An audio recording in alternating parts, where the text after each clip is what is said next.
Assalamualaikum warahmatullahi wabarakatuh. Perkenalkan, nama saya Angelin Revila Vanessa dengan NIM 21042265 dari Prodi Ilmu Administrasi Negara Fakultas Ilmu Sosial Universitas Negeri Padang.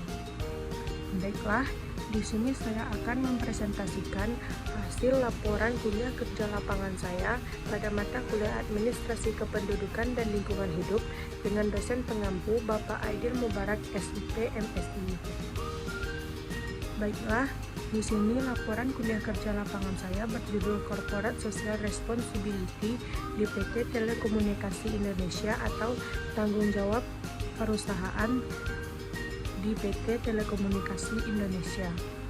Baiklah, di sini saya akan membacakan terlebih dahulu mengenai latar belakang dari laporan kuliah kerja lapangan saya di PT Telekomunikasi Indonesia, yaitu banyak istilah tentang tanggung jawab perusahaan dalam perundang-undangan menggunakan tanggung jawab sosial dan lingkungan atau Corporate Social Responsibility atau disingkat dengan CSR, atau kadangkala orang menyebut juga dengan Business Social Responsibility atau Corporate Citizenship atau Corporate Responsibility atau Business Citizenship.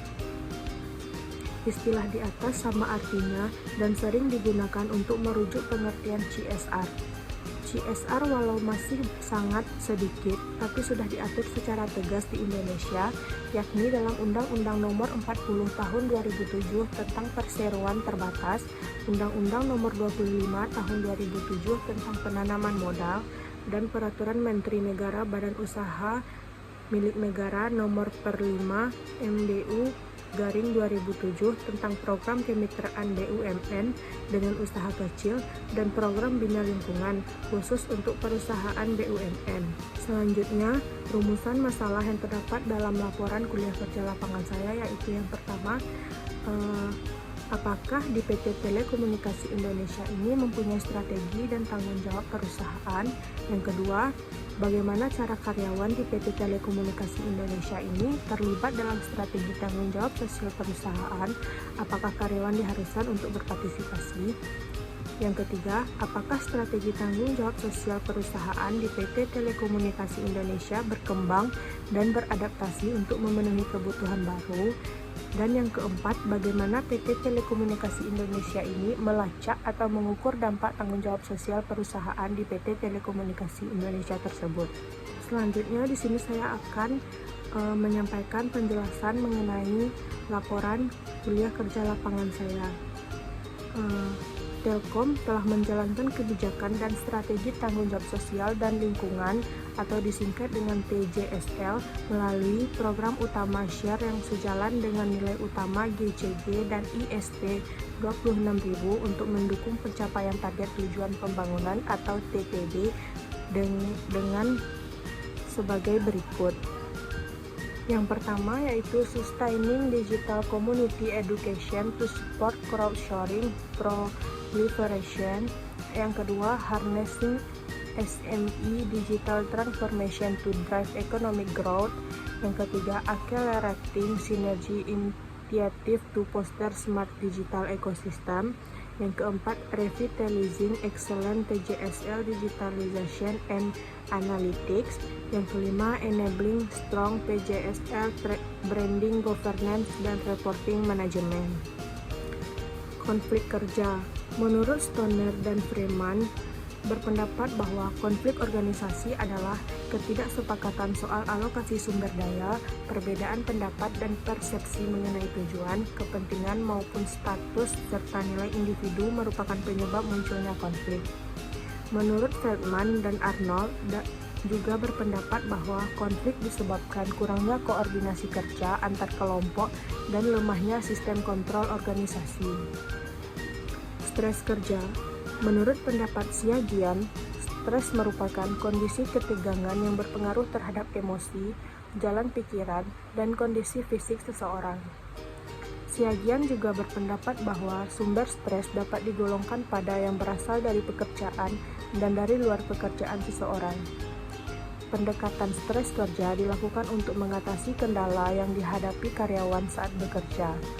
Bagi individu, penting dilakukan penanggulangan stres kerja karena stres dapat mempengaruhi kehidupan, kesehatan, dan produktivitas. Bagi perusahaan, pengaruh terhadap kinerja dan efektivitas dari perusahaan.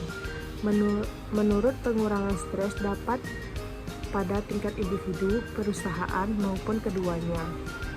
Hubungan konflik kerja terhadap komitmen organisasi. Konflik merupakan gejala psikologis yang dialami seseorang yang menimbulkan rasa tidak nyaman saat bekerja dan dapat menurunkan komitmen karyawan pada perusahaan. Konflik disebabkan oleh tekanan organisasi nasional di tempat kerja atau ketidaksesuaian antara harapan dan pencapaian hasil. Tekanan organisasi nasional muncul saat karyawan merasa terbebani dan tidak mampu mengerjakan tugas yang diberikan. Selanjutnya, hubungan konflik kerja terhadap kinerja karyawan. Menurut Albert, mengemukakan bahwa hubungan performasi kerja adalah hubungan antara konflik dengan kinerja perusahaan, menunjukkan bahwa apabila tingkat konflik optimal, yaitu tingkat konflik sangat fungsional, maka kinerja akan maksimal.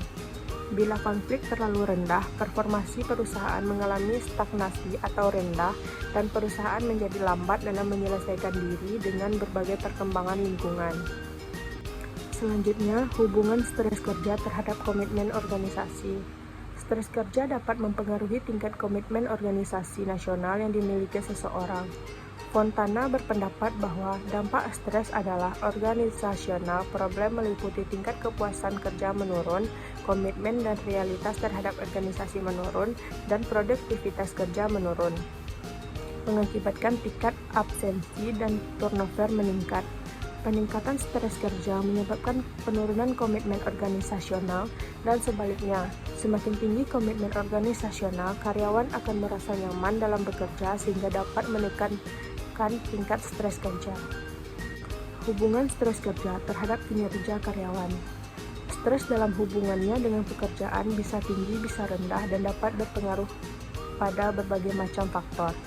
Stres kerja dalam tingkat sedang dapat meningkatkan kinerja karyawan, tetapi terus kerja tingkat tinggi dan rendah dapat menurunkan kinerja karyawan tersebut. Berbagai tekanan stres bersifat relatif bagi seseorang akan tergantung pada kemampuan orang tersebut dalam menghadapi stres kerja. Indonesia telah menetapkan CSR dalam Undang-Undang Nomor 40 Tahun 2007 tentang perseroan terbatas mengatakan bahwa perseroan yang menjalankan kegiatan usahanya di bidang dan atau berkaitan dengan sumber daya alam, majemuk, melaksanakan tanggung jawab sosial dan lingkungan. Peran CSR dalam pembangunan nama baik atau citra positif kerusuhan tidak perlu diragukan. Banyak perusahaan yang telah sukses mengembangkan usahanya dengan mengimplementasikan CSR sehingga posisinya semakin kuat di lingkungan masyarakat. Bukan hanya itu, program CSR juga sebagai keuntungan bagi masyarakat yang berada di lingkungan tempat perusahaan berdiri, seperti peluang kesempatan kerja dan sarana pengembangan infrastruktur. Tanggung jawab sosial perusahaan atau disebut juga Corporative Social Responsibility adalah salah satu bentuk tanggung jawab perusahaan kepada para pemangku kepentingan atau stakeholder. Dalam hal ini, pemangku kepentingan ialah orang ataupun kelompok yang dapat mempengaruhi maupun dipengaruhi oleh keputusan, kebijakan maupun operasi dalam perusahaan. Menurut John Nash, tahun 1995 dalam Solihin mengklasifikasikan stakeholder menjadi dua, yaitu yang pertama yaitu inside stakeholder, terdiri dari orang-orang yang memiliki kepentingan tuntunan terhadap sumber daya perusahaan serta berada di dalam organisasi perusahaan. Stakeholder adalah pemegang saham, para manajer dan karyawan. Yang kedua, outside stakeholder, terdiri dari orang-orang ataupun pihak-pihak yang bukan pemilik perusahaan, bukan pula pemimpin perusahaan, serta maupun karyawan dalam perusahaan. Namun ia mempunyai kepentingan terhadap perusahaan dan dipengaruhi oleh keputusan serta tindakan yang dilakukan oleh perusahaan. Yang tergolong dalam kategori outside stakeholder ialah pelanggan atau customer, pemasok atau supplier, pemerintah atau government, masyarakat lokal, dan masyarakat secara umum atau general public. PT Telkom sejak tahun 2000 mulai program Internet Goes to School yang tersebar lebih dari 70.000 sekolah di Indonesia dengan komitmen untuk meningkatkan kompetensi para siswa dengan menghadirkan program Bagimu Guruku, Persembahkan, dan Indonesia Digital Learning. Terkait pemberdayaan masyarakat, sekitar tanggal 14 Oktober 2014, PT Telekomunikasi Indonesia telah merumuskan sebuah pedoman kebijakan dan operasional, yaitu Aparatur Direksi Nomor PD 701/00/PR 000/COP A3000000/2014 mengenai pengelolaan Telkom Corporate Social Responsibility atau Telkom CSR. PT Telkom juga mengatur program kemitraan dan bina lingkungan atau PKBL tentang pemberdayaan masyarakat dan program CSR. Program PKBL ialah inisiatif yang telah dilakukan berdasarkan arahan dan ketentuan yang ditetapkan Kementerian BUMN mengenai PKBL. Selama tahun 2019, PT Telekomunikasi Indonesia melaksanakan berbagai program CSR yang sebagai berfokus pada pendidikan seperti Internet Go to School, Bagimu Guruku Persembahkan, Indonesia Digital Learning, My Teacher My Hero, Broadband Learning Center, Pustaka Digital, Employee Volunteer Program, dan Anniversary Safari. Baiklah, dari penjelasan laporan kuliah kerja lapangan saya tadi dapat ditarik kesimpulan, yaitu konsep pelaporan tanggung jawab sosial perusahaan pada PT Telekomunikasi Indonesia menggunakan pedoman Global Reporting Initiative atau GRI.